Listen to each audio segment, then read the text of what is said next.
जय श्री कृष्ण विद्यार्थी मित्रों, केम छो?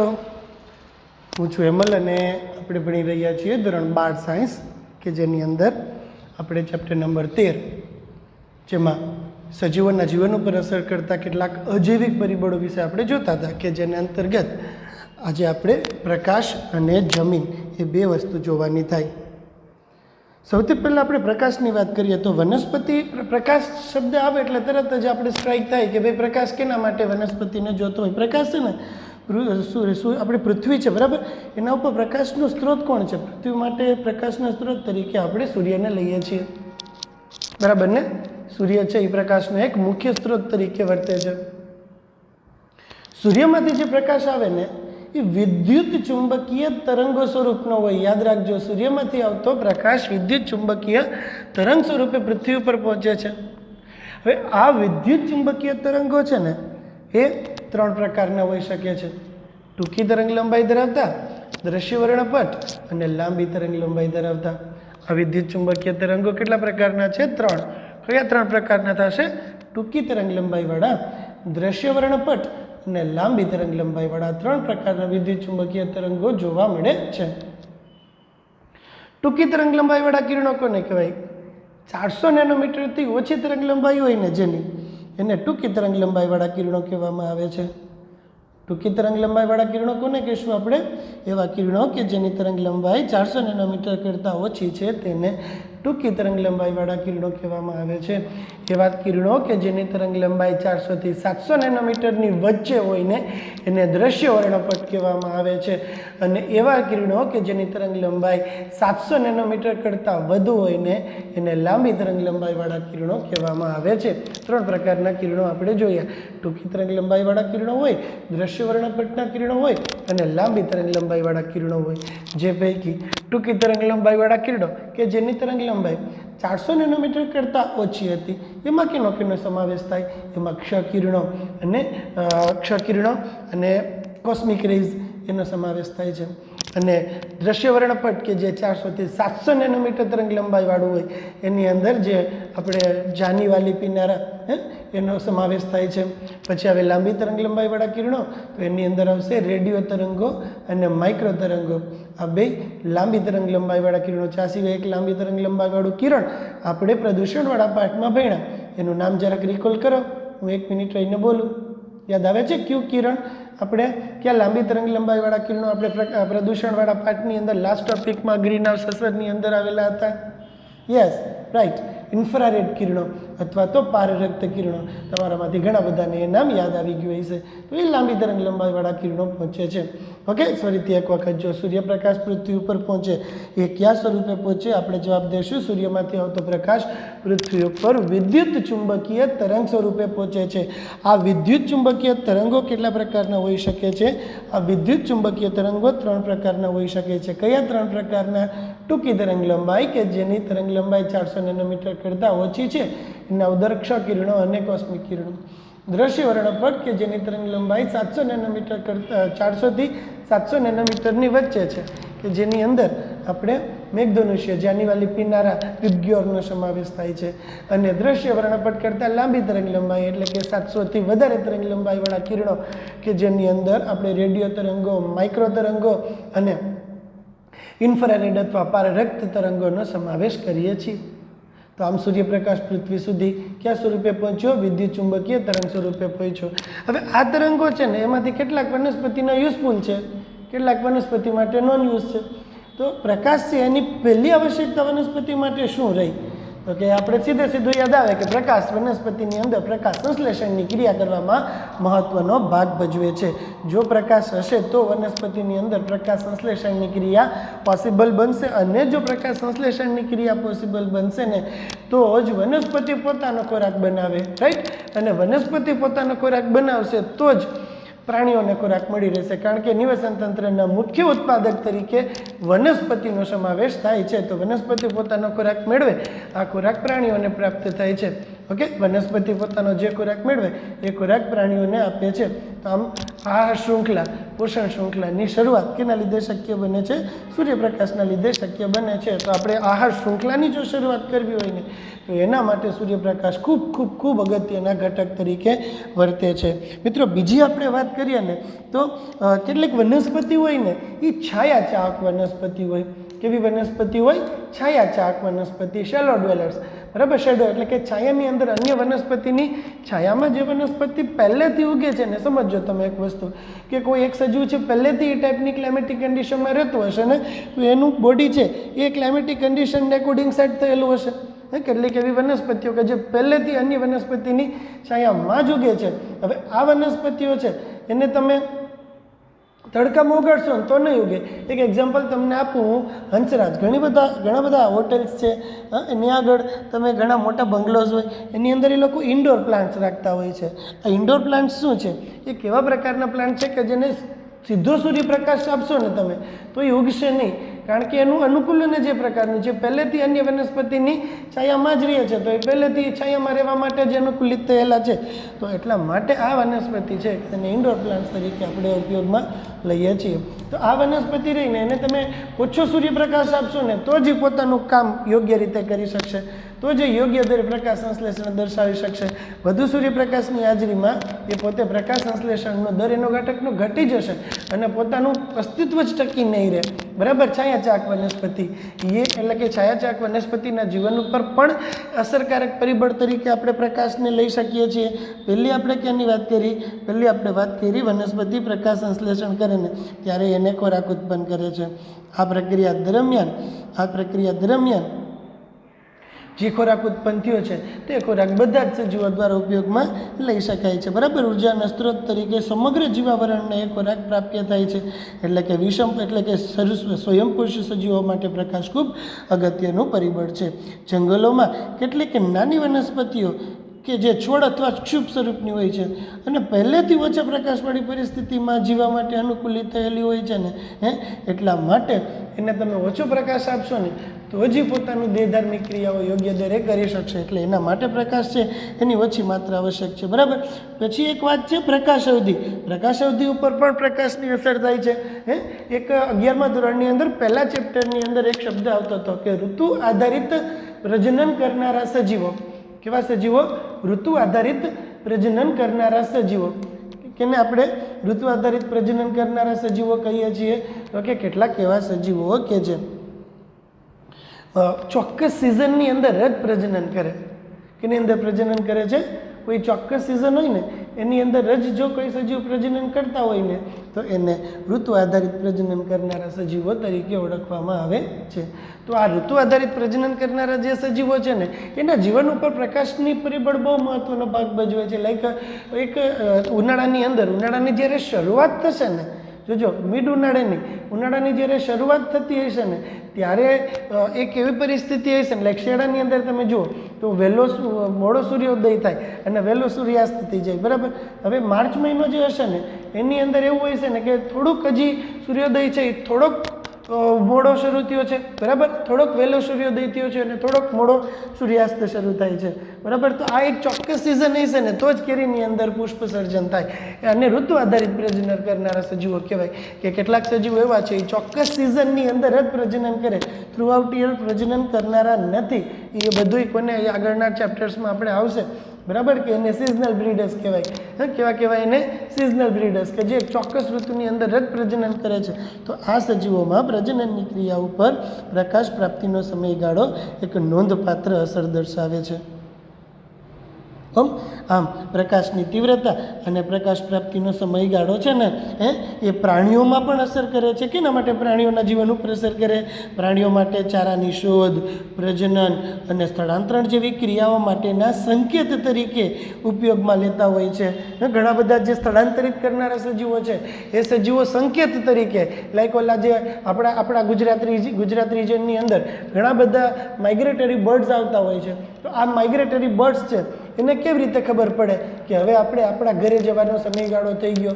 એને ખબર પડવા માટે એની પાસે કેલેન્ડર તો છે નહીં કે ચાલો માર્ચ મહિનો શરૂ થાય છે એટલે આપણે આપણા ઘરે પાછું જવું જોઈએ, બરાબર? તો એને તેવી વસ્તુની કંઈ ખબર નથી, તો શું કરશે એ લોકો? એટલા માટે આ સજીવો છે ને તે આવા પ્રકાશના જે સંકેતો એના ઉપરથી ખબર પડી જાય ને ટાઈમ ડ્યુરેશનમાં જે વેરિએશન આવે ને વેરિએશન એ નોંધી લે અને એને ટાઈમ ડ્યુરેશનમાં આવતા વેરિએશન દ્વારા એને જે ટાઈમ ડ્યુરેશનમાં વેરિએશન સમજો તમે ભિન્નતા વેરિએશન આવે એના આધારે એ નક્કી કરે કે ભાઈ ઓકે ફાઇન ચાલો હવે આપણા ઘરે જવાનો સમયગાળો થઈ ગયો છે, બરાબર? તો એ સ્થળાંતરણ કરવા માટે પ્રજનન કરવા માટે, બરાબર, એના સંકેત તરીકે તેઓ પ્રકાશનો ઉપયોગ કરતા હોય છે. જ્યાં સુધી પ્રકાશ અને તાપમાન અને બંનેનો સ્ત્રોત જ્યાં સુધી પ્રકાશ અને તાપમાન બંનેના સ્ત્રોત પ્રકાશની પ્રાપ્તિ પર જ આધાર રાખે છે. આપણે સૂર્યપ્રકાશ છે એ પ્રકાશ અને તાપમાન બે એકબીજા સાથે સંકળાયેલા છે ને. વધુ પ્રકાશ પ્રાપ્તિ હશે, હાઈ ઇન્ટેન્સિટીવાળો પ્રકાશ હશે તો તાપમાન વધારે હશે, લો ઇન્ટેન્સિટીવાળો પ્રકાશ હશે તો તાપમાન કેવું હશે? ઓછું હશે. એટલે પ્રકાશ છે એ ડાયરેક્ટલી તાપમાન ઉપર પણ નોંધપાત્ર અસર દર્શાવે છે. હવે આગળ જઈએ કે સમુદ્રમાં 500 મીટરથી નીચે તમે જશો ને તો ત્યાં આગળ સૂર્યપ્રકાશ પહોંચતો નથી. બને આપણું સાચા ખોટા વિધાન તરીકેનો પ્રશ્ન. સમુદ્રમાં 500 મીટર કરતાં નીચાઈએ તમે જશો તો ત્યાં આગળ સૂર્યપ્રકાશ પહોંચતો નથી. કેટલા? એ 500 મીટરથી નીચે સમુદ્રમાં સૂર્યપ્રકાશ પહોંચતો નથી. તો અહીંયા જે સજીવો રહેતા હશે ને એ સજીવો તો એ બાબતથી અજાણ જ છે કે સૂર્ય જેવું કાંઈક હશે. એને તો કોઈ દિવસ કંઈ જોયું જ નથી સૂર્ય જેવી એ કઈ વસ્તુ, તેના માટે તો તેઓ અજાણ જ છે. હવે આપણે વિચાર કરીએ કે સૌરણપટ છે, બરાબર, એના બધા જ કિરણો છે વધુ ઊંડાઈએ પહોંચતા નહીં હોય અને સૌર વર્ણપટના કેટલાક કિરણો એવા છે જેવા કે પારજાંબલી કિરણો એ આપણા માટે નુકસાનકારક છે. સૌર વર્ણપટના કેટલાક પારજાંબલી કિરણો જેવા કિરણો એવા છે કે જે આપણા માટે નુકસાનકારક છે, હે ને. એના લીધે સ્કિન કેન્સર થઈ શકે છે, આંખનો મોતિયો આવી શકે છે. એટલા માટે આ ઘટકો રહ્યા એ આપણા માટે નુકસાનકારક હોય છે. હવે એમ કહે છે, સરસ એક્ઝામ્પલ છે, એક પ્રશ્ન છે કે દ્રશ્ય વર્ણપટના જો તમે કહેશો કે 500 મીટરથી ઊંડાઈએ તો સૂર્યપ્રકાશ પહોંચતો નથી તો દ્રશ્ય વર્ણપટના બધા જ કિરણો વધુ ઊંડાઈએ જોવા મળતા નથી, બરાબર? જો બધા જ પ્રકારના કિરણો વધુ ઊંડાઈએ ના જોવા મળતા હોય તો મહાસાગરોમાં વધુ ઊંડાઈએ રાતી લીલ, લીલી લીલ કે પછી કથ્થાઈ લીલ, આ ત્રણમાંથી કઈ લીલ વધુ ઊંડાઈએ જોવા મળશે? તો મિત્રો આપણે આગળ આવી પણ ગયું એકવાર કે રાતી લીલ છે એ એવી રીતે અનુકૂલિત છે ને કે એને તમે સપાટી ઉપર વધુ સૂર્યપ્રકાશ આપશો તો પણ એ આસાનીથી રહી શકશે અને વધુ ઊંડાઈએ એને ઓછો સૂર્યપ્રકાશ આપશો તો પણ એ આસાનીથી રહી શકે છે. તો જવાબ આપણો થશે, અહીંયા જે એક પ્રશ્ન પૂછ્યો છે ને એનો જવાબ થશે મહાસાગરોમાં વધુ ઊંડાઈએ રાતી લીલ જોવા મળે છે. કઈ લીલ મહાસાગરોમાં વધુ ઊંડાઈએ જોવા મળે છે? જવાબ દેશું આપણે રાતી લીલ. રાતી લીલ મહાસાગરોમાં વધુ ઊંડાઈએ જોવા મળે છે. શું કામ? કારણ કે એની અંદર ફાઇકોબિલિન તરીકે ઓળખાતા એક રંજક દ્રવ્યો આવેલા હોય છે અને આ ફાઇકોબિલિન તરીકે ઓળખાતા રંજક દ્રવ્ય છે ને પ્રકાશ સંશ્લેષી રંજક દ્રવ્ય. ઓકે, આ ઓલું જો ફાઇકોએરિથ્રિન હતું ને એને રંગ આપવા માટેનું રંજક દ્રવ્ય હતું ને આ થશે ફાઇકોબિલિન કે જે એનું પ્રકાશ સંશ્લેષી રંજક દ્રવ્ય છે અને એ છે ને બ્લુ લાઇટનું શોષણ કરે છે. કેનું શોષણ કરે છે? બ્લુ લાઇટનું વધુ માત્રામાં શોષણ કરે છે અને વધુ ઊંડાઈએ બ્લુ લાઇટ પહોંચે છે, બીજી લાઇટ્સ વધુ ઊંડાઈ સુધી પહોંચી શકતી નથી. તો રાતી લીલ છે એની અંદર ફાઇકોબિલિન નામનું રંજક દ્રવ્ય છે. આ ફાઇકોબિલિન નામનું રંજક દ્રવ્ય છે એ બ્લુ લાઇટનું શોષણ કરી અને પ્રકાશ સંશ્લેષણ કરી શકે છે. આમ તેઓ વધુ ઊંડાઈએ જીવવા માટે પણ અનુકૂલિત હોય છે. હજી એક વખત તો આખું ટોપિક આપણે રિવાઇઝ કરીએ પાછું કે ભાઈ પ્રશ્ન શું છે આપણો? વનસ્પતિ હોય એના જીવન ઉપર પ્રકાશ કેવી રીતે સજીવ માત્રના જીવન ઉપર પ્રકાશ કેવી રીતે અસર કરે છે? તો આપણે આખા ટોપિકની શરૂઆતમાં શું કીધું કે સૂર્યપ્રકાશ છે એ પૃથ્વી ઉપર વિદ્યુત ચુંબકીય તરંગ સ્વરૂપે પહોંચતો હોય છે.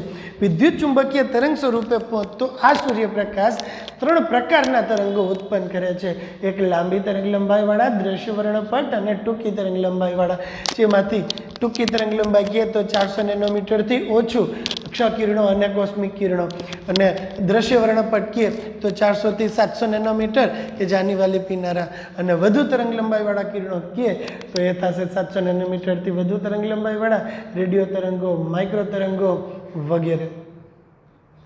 ઓકે, હવે આ જે માઇક્રોવેવ્સ છે ને, રેડિયો વેવ્સ અને માઇક્રોવેવ્સ ક્યાં હોય ને એનું તમને હું એક એક્ઝામ્પલ આપું ને તો માઇક્રોવેવ્સ થશે આપણે જે ઘરે ઓલું ખાસ કરીને તમે ક્યાંક બહાર જતા હો અને ઓલા પફ છે, સમોસા છે, પફ છે, એ જેની અંદર ઓલું ગરમ કરીને આપે ને એને માઇક્રોવેવ્સ કહેવામાં આવે છે. યાદ આવે છે કોઈને?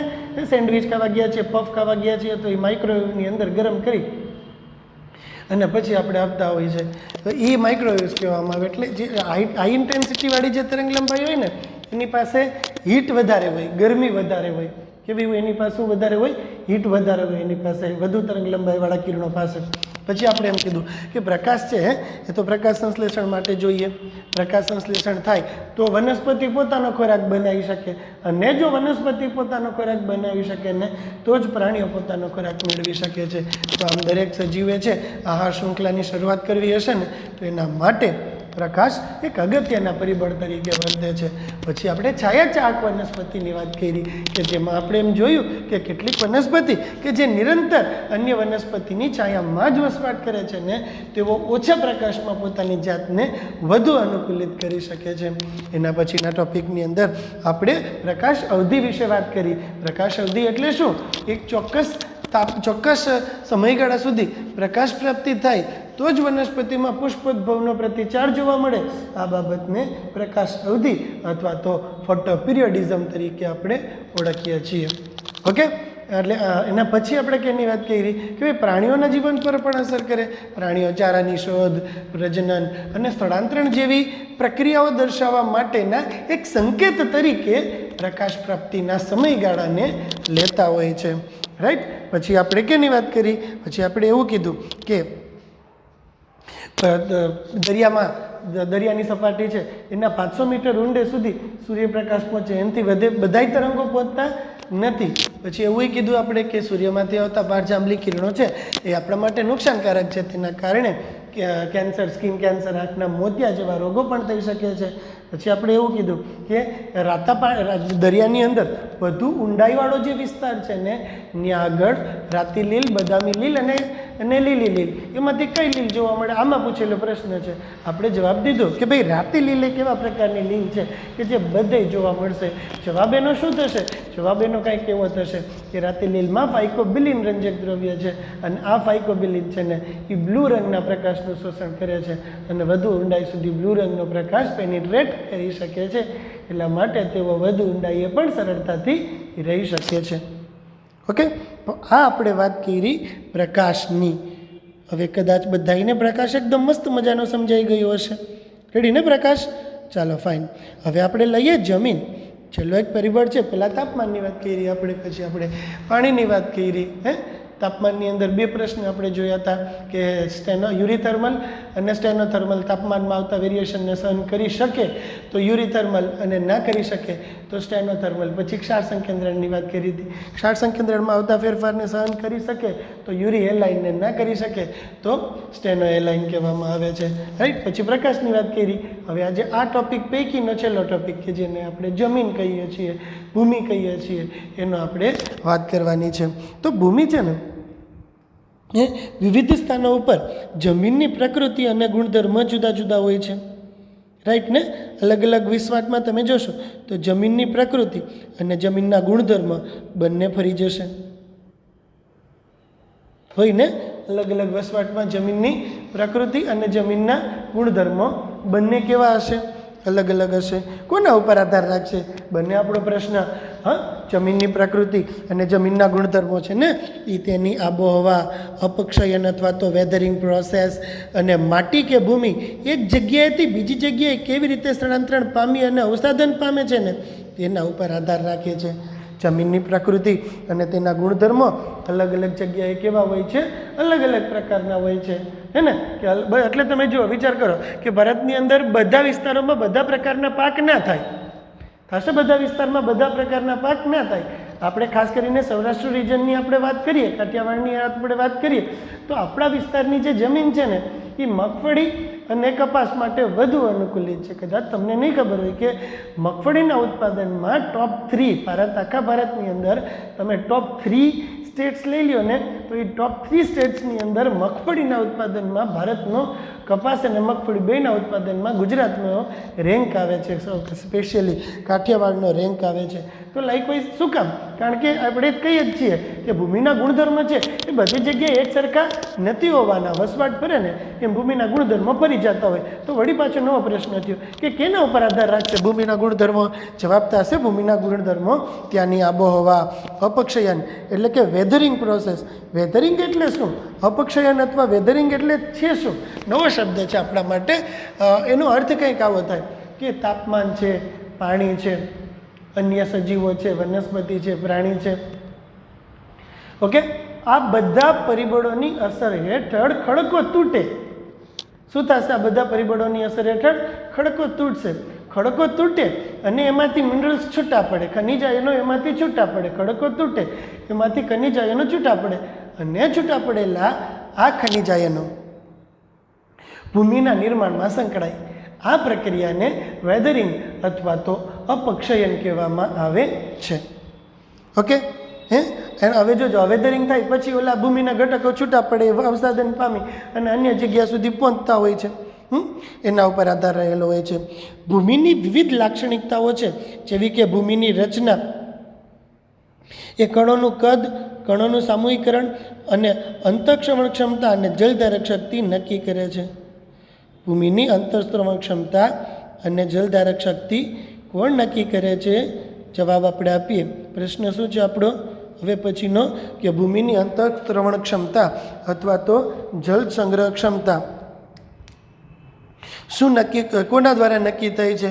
તો કે ભૂમિની રચના કરતાં કણોનું કદ અને કણોનું સામૂહિકરણ. ભૂમિની રચના, કણોનું કદ અને કણોનું સામૂહિકરણને આધારે ભૂમિની અંતઃશ્રવણ ક્ષમતા અથવા તો જલધારક શક્તિ નક્કી થાય છે. મિત્રો, ભૂમિના બંધારણની રચના કરતા કણો હોય ને, એ રેતી હોઈ શકે છે, માટી હોઈ શકે છે, કાપ હોઈ શકે છે. રેતી, કાપ અને માટી આ ત્રણ એવા ઘટકો છે કે જે ભૂમિના બંધારણીય ઘટકો છે. આપણે પ્રયોગ છે, પ્રયોગની અંદર આ પ્રશ્ન છે એ બહુ પૂછાતા હોય છે. પ્રયોગ છે દરેક વખતે આપણે હવે ખબર જ છે કે બાર સાયન્સની અંદર પરીક્ષા, પ્રેક્ટિકલની પ્રાયોગિક પરીક્ષા આપવા માટે આપણે બહાર જવાનું થતું હોય છે, બરાબર. ઇન સ્કૂલ એક્ઝામ નથી, એક્ઝામ છે આઉટ ઓફ સ્કૂલ છે. તો એની અંદર ભૂમિવાળા પ્રયોગો પૂછાય છે. ભૂમિવાળા પ્રયોગોની અંદર સમાવિષ્ટ કરવામાં આવેલા છે અને આ બધા જ પ્રયોગોની અંદર તમને આ ટોપિક સાથે સંકળાયેલા વાઇવા પૂછશે. ઓકે, તો ભૂમિના બંધારણીય કણો ક્યાં ક્યાં હોઈ શકે છે? રેતી, માટી અને કાપ. રેતી, માટી અને કાપ આ ભૂમિના બંધારણીય કણો છે. ભૂમિના બંધારણીય કણો ક્યાં ક્યાં થશે? તો કે રેતી થશે, માટી થશે અને કાપ થશે. રેતી, માટી અને કાપ એ ભૂમિનું બંધારણ રચતા કણો છે. ભૂમિનું બંધારણ રચતા કણો કયા કયા થશે? રેતી, માટી અને કાપ. હવે સમજો તમે, હવે આ બધાય છે એનું ત્રણ પ્રકારની, આના આધારે તમને ત્રણ પ્રકારની ભૂમિ બને. કાં તો રેતાળ ભૂમિ હોઈ શકે છે, કાં તો માટીયાળ ભૂમિ હોઈ શકે છે અને કાં તો કાંપવાળી ભૂમિ હોય. કેટલા પ્રકારની ભૂમિ થશે? ત્રણ. કયા ત્રણ પ્રકારની થશે? રેતાળ જમીન, માટીયાળ જમીન અને કાંપવાળી જમીન. એમ ત્રણ પ્રકારની જમીન હોઈ શકે છે: રેતીવાળી, માટીવાળી અને કાંપવાળી. રેતીવાળી જમીન કોને કહેશો તમે? તો કે રેતીનું પ્રમાણ મોટું કણ ધરાવતા દ્રવ્યોનું પ્રમાણ વધારે છે, તો એને રેતાળ જમીન કહેવામાં આવે છે. માટીયાળ જમીન કોને કહેવામાં આવે છે? માટીયાળ જમીન કોને કહેવામાં આવે છે? તો કે એક એવા પ્રકારની જમીન કે જેની અંદર માટીનું પ્રમાણ વધારે છે. જોજો, રેતાળ જમીન અને માટીયાળ જમીન આ બેયનું એક એક પ્લસ પોઈન્ટ અને એક એક માઇનસ પોઈન્ટ. માટીનું પ્રમાણ વધારે ધરાવતી જમીન એને માટીયાળ જમીન કહેવાય. રેતીનું પ્રમાણ વધારે ધરાવતી જમીન એને રેતાળ જમીન કહેવામાં આવે છે. બેયનો એક પ્લસ પોઈન્ટ, એક નેગેટિવ પોઈન્ટ. એક પ્લસ પોઈન્ટ કયો થશે? એક પ્લસ પોઈન્ટ એ થશે કે રેતાળ જમીન છે ને એની અંદર, રેતાળ જમીન છે ને એની અંદર વાયુ છિદ્રિલતા ખૂબ સારી છે, પણ એની જલધારક શક્તિ ઓછી છે. એ પાણીને સ્ટોર નથી કરી શકતી. આ જ પ્રકારે માટીયાળ જમીનની વાત કરીએ ને તો એની જલધારક શક્તિ ખૂબ સારી છે. માટીયાળ જમીનની જલધારક શક્તિ ખૂબ સારી છે, પણ એની વાયુ છિદ્રિલતા ઓછી છે. માટીયાળ જમીનની જલધારક શક્તિ ખૂબ સારી છે, પણ એની વાયુ છિદ્રિલતા પ્રમાણમાં ઓછી છે. આમ બેયનું એક એક પ્લસ પોઈન્ટ, એકે વધારે પાણી સાચવું પણ હવા નથી, અને વનસ્પતિની અંદર તો હવા જોશે ને. વનસ્પતિમાં મૂળ, પ્રકાંડ અને પર્ણો એ ત્રણ તો સ્વતંત્ર રીતે શ્વસન કરે છે, એટલે વનસ્પતિને પોતાનું અસ્તિત્વ ટકાવી રાખવા માટે હવાની હાજરી જોશે. બરાબર. માટીની ભૂમિ કે માટીની જલધારક શક્તિ તેના દ્વારા નક્કી થાય છે. ઓકે. એટલે તો પછી હવે આપણો પ્રશ્ન થયો ને, નહીં તો આજ સુધી તો આપણે એવું લાગતું હતું કે માટીયાળ જમીન પાક ઉછેર માટે બહુ સારી છે, હે ને. આજ સુધી શું લાગ્યું આપણે કે માટીયાળ જમીન એક એવા પ્રકારની જમીન છે કે જે પાક ઉછેર માટે ખૂબ જ સારી છે. પણ આ વસ્તુ તો હવે ખોટી થઈ ગઈ. માટીયાળ જમીન તો પાક ઉછેર માટે સારી નથી. તો કઈ જમીન પાક ઉછેર માટે વધુ સારું થશે? પાક ઉછેર માટે વધુ સારી તમારે જોતી હોય તો એ થશે કાપવાળી મિશ્ર જમીન. કેવી જમીન? મિશ્ર જમીન. મિશ્ર ભૂમિ કોને કહેવામાં આવે? એના બીજા નામે લોમ તરીકે પણ ઓળખવામાં આવે છે. શું કહેવાય મિશ્ર ભૂમિને? લોમ. LOAM, લોમ એટલે કે મિશ્ર ભૂમિ. મિશ્ર ભૂમિ શું છે? ભૂમિના બધા જ ભૂમિની રચના કરતા બધા જ બંધારણીય કણોનું એક સરખું પ્રમાણ દર્શાવતી જમીન. ભૂમિના બધા જ બંધારણીય કણોનું એક સરખું પ્રમાણ દર્શાવતી જમીન એને લોમ તરીકે ઓળખવામાં આવે છે. લોમ એટલે ભૂમિના બધા જ બંધારણીય કણોનું એક સરખું પ્રમાણ દર્શાવતી જમીન. લોમ શું છે? ભૂમિના બધા જ બંધારણીય કણોનું એક સરખું પ્રમાણ દર્શાવતી જમીન હોઈને એને લોમ તરીકે ઓળખવામાં આવે છે.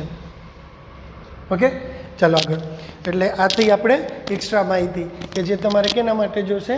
પ્રેક્ટિકલ્સની અંદર જ્યારે તમે જશો ને ત્યારે એની અંદર તમારે ઉપયોગમાં લેવાશે. અને સાથોસાથ પેલી પ્રેક્ટિકલની જે જર્નલ આવે છે ને આપણી પ્રાયોગિક પરીક્ષાની જર્નલ, એની અંદર પાછું આ બધું આપ્યું છે. એમાં તમારે અલગ અલગ પ્રકારનું, એટલે તમે નાના હતા ને ત્યારે એક પ્રયોગ એ કરતા, તમને યાદ આવતું હોય તો, એક જગ્યાએથી તમે સોઇલ સેમ્પલ લઈ આવો. બરાબર. એક જગ્યાએ આપણે નક્કી કરવું છે કે આપેલ જમીન રેતાળ છે, માટીયાળ છે કે કાંપાળ છે.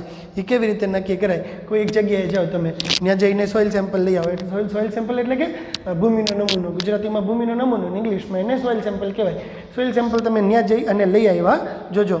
હવે એ સોઇલ સેમ્પલ છે ને એની અંદરથી આપણે એક બહેણીની અંદર નાખી દીધું. કેમાં નાખ્યું? એક બહેણીમાં, જારમાં નાખ્યું. એની અંદર પાણી નાખ્યું. એને પ્રોપરલી હલાવી નાખો, શેક કરો, ઊંધી ચતી કરી અને એને પ્રોપરલી શેક કરો. શેક કરશો ને તો તમે જોશો કે થોડાક સમય સુધી એને સેટલ થવા દો. 15-20-25 મિનિટમાં એ સેટલ થઈ જશે ને તો તમને ઇઝીલી દેખાશે. વધુ ઘનતા ધરાવતા કણો હશે ને એ બધા કણો નીચે આવી જશે. ઓછી ઘનતા ધરાવતા કણો છે એ બધા ઉપર, મતલબ જેનું વધારે વજન હતું ને એ પહેલાં બેસશે, એના ઉપર ઓછું વજન, એના કરતાં ઓછું વજન. એટલે સૌથી પહેલાં રેતી બેસશે, એના ઉપર કાંપ આવશે ને એના ઉપર માટી આવી જાય છે. અને જો તમે કદ માપક નળાકારની અંદર આ વસ્તુ રાખી હશે ને તો તમે એનું કદ પણ માપી શકો છો. બરાબર.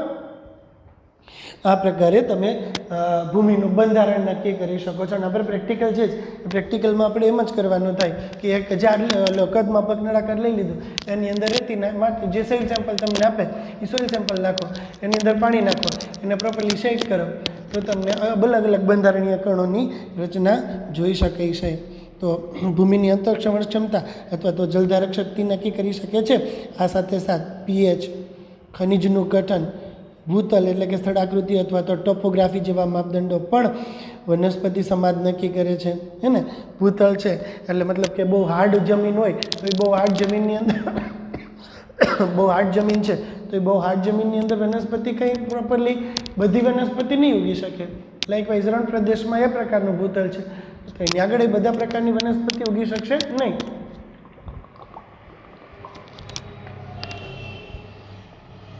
બરાબર.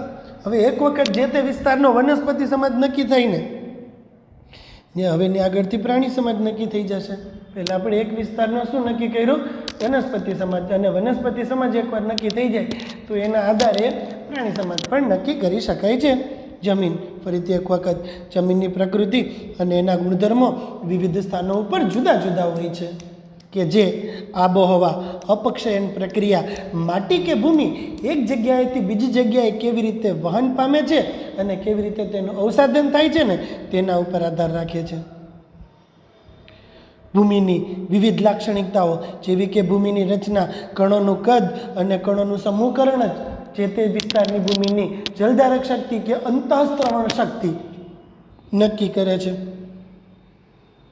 આ સાથોસાથ જ pH, ખનિજોનું સંગઠન અને ભૂતલ જેવા માપદંડ કોઈ પણ ક્ષેત્રમાં કયા પ્રકારનો વનસ્પતિ સમાજ નક્કી રહેશે એ બાબત નક્કી કરશે. અને જો કોઈ પણ વિસ્તારની અંદર તમને વનસ્પતિ સમાજ નક્કી થઈ જશે ને તો એ વિસ્તારની અંદર જોવા મળતા પ્રાણી સમાજ પણ આપણે નક્કી કરી શકીએ છીએ. જો જલજ વસવાટની આપણે વાત કરીએ ને તો જલીય પર્યાવરણમાં અવસાદિત લક્ષણોના આધારે જલજ વસવાટમાં જે તળિયે સજીવો રહેતા હોય ને એને બેન્થિક પ્રદેશ કહેવામાં આવે છે. કેવો કહેવાય? એને બેન્થિક પ્રદેશ કહેવામાં આવે છે. લિટોરલ જલજ વસવાટનું તમે સ્તરીકરણ કરો ને તો કેવું થાય? લિટોરલ થાય, લિમ્નેટિક થાય, પ્રોફન્ડલ થાય અને બેન્થિક થાય. જે સાવ તળિયા સુધી તમે જળાશયમાં ગયા બરાબર, અને સાવ તળિયા સુધી સૂર્યપ્રકાશ પહોંચે એને લિટોરલ પ્રદેશ કહેવાય. એના પછી લિમ્નેટિક પ્રદેશ કહેવાય કે જ્યાં થોડોક ઊંડાઈ સુધી સૂર્યપ્રકાશ પહોંચે છે બરાબર. અને હજુ વધુ ઊંડાઈએ જશો તમે 10-20 ફૂટ જેટલા ઊંડાઈએ તમે જતા રહો કે જ્યાં આગળ તમને સૂર્યપ્રકાશ પહોંચતો જોવા મળે તો એને પ્રોફન્ડલ પ્રદેશ કહેવાય. અને તળિયાનો પ્રદેશ કે જ્યાં આગળ સૂર્યપ્રકાશ પહોંચતો નથી એને બેન્થિક પ્રદેશ કહેવામાં આવે. અને તમને ખબર છે કે બધા જ સજીવો જ્યારે મૃત્યુ થશે ને, જ્યારે જલજ સજીવોનું મૃત્યુ થશે ને ત્યારે એ સજીવો મૃત પામેલા સજીવો છે એની પાસે તરવાની ક્ષમતા ન હોય, એ બધા તો તળિયે જ બેસી જશે અને એનું વિઘટન ક્યાં થશે? તળિયે જ એનું વિઘટન થશે ને. મૃત સજીવો તળિયે બેસી જશે અને તળિયાના ભાગમાં જેનું વિઘટન પણ થશે. એટલા માટે જે બેન્થિક પ્રદેશ છે ને એના સજીવો કેના આધારે નક્કી થાય છે? પાણીના તળિયે વસતા સજીવો અવસાદિત લાક્ષણિકતાઓ દ્વારા નક્કી કરી શકાય છે. અવસાદિત લાક્ષણિકતાઓ દ્વારા તળિયે રહેતા સજીવોના પ્રકારને આપણે નક્કી કરી શકીએ છીએ. ઓકે, તો બે વસ્તુ વિશે આજે આપણે જોયું. કઈ બે વસ્તુ વિશે જોયું? એક વસ્તુ જોઈ આપણે જમીન કેવી રીતે અસર કરે છે, અને એક વસ્તુ આપણે એવું જોઈ કે સૂર્યપ્રકાશ છે એ એક આબોહવાકીય પરિબળ તરીકે આપણા જીવન ઉપર કેવી રીતે અસર દર્શાવે છે. ઓકે, 4 ઘટક આપણે મસ્ત મજાના સમજાઈ ગયા હશે એમ ધારી અને આપણે આજની વાત પૂરી કરીએ. બરાબર, અજૈવિક પરિબળો સામેની પ્રતિક્રિયા કાલના ટોપિકની અંદર આપણે રાખીએ. શાંતિથી ધીમે ધીમે જઈએ જેથી કરીને આપણે બધું રિવિઝન કરવાનો પ્રોપર સમય મળી રહે અને આપણે પ્રોપરલી બધી વસ્તુ યાદ પણ રહી જાય. ઓકે, મારા નંબર બધા પાસે છે 9409003704 અથવા તો 9725530478 આ નંબર છે. એના ઉપર આજના લેક્ચરમાં કંઈ પણ પ્રકારનો ડાઉટ રહેતો હોય તો તમે ફોન કરી અને પૂછી શકો છો. ઓકે, તો વધુ માહિતી માટે આપણે કાલે મળીએ. Good day, good bye.